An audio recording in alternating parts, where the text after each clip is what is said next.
இந்த ஜெபத்தில் இருக்கிற இந்த சத்தத்தை கேட்கிற உங்களிடத்தில் ஆண்டவர் என்ன பேசுறார் அப்படின்னா, யாரோ ஒருத்தர் நான் ஜெயிச்சிருவேனா, நான் ஜெயிச்சிருவேனா, நான் ஜெயிக்க மாட்டேன் போல தெரியுது பாஸ்டர். என் வாழ்க்கையில் நான் ஜெயிக்கிறது ரொம்ப கடினம்.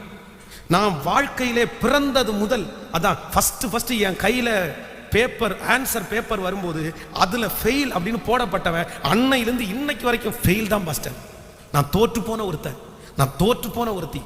என் வாழ்க்கையில் தோத்துட்டேன், என் பிஸ்னஸில் தோத்துட்டேன், பரிசுத்த வாழ்க்கையில் தோத்துட்டேன், ஊழியத்தில் தோத்துட்டேன். இனி நான் ஜெயிப்பதற்கு வாய்ப்பே இல்லை. ஆனால் ஆண்டவர் இன்றைக்கு வாக்கு கொடுக்கிறார், பயப்படாதே, நீ ஜெயிப்பாய். கண்டிப்பாக இந்த ஜெபத்தில் இருக்கிற ஒன்றை கர்த்தர் ஜெயிக்க வைப்பார். கர்த்தருடைய வருகை தாமதிக்குமானால் 2023 வருஷம் இந்த ஜெபத்தில் இருக்கிற இந்த சத்தத்தை கேட்கிற நிறைய பேர், நீங்க உங்க காரியத்தில் கர்த்தர் உங்களை ஜெயிக்க பண்ண போகிறார். பிசினஸ்ல கர்த்தர் ஜெயிக்க பண்ண போறார், வாழ்க்கையில கர்த்தர் ஜெயிக்க பண்ணுவார், குடும்ப வாழ்க்கையில கர்த்தர்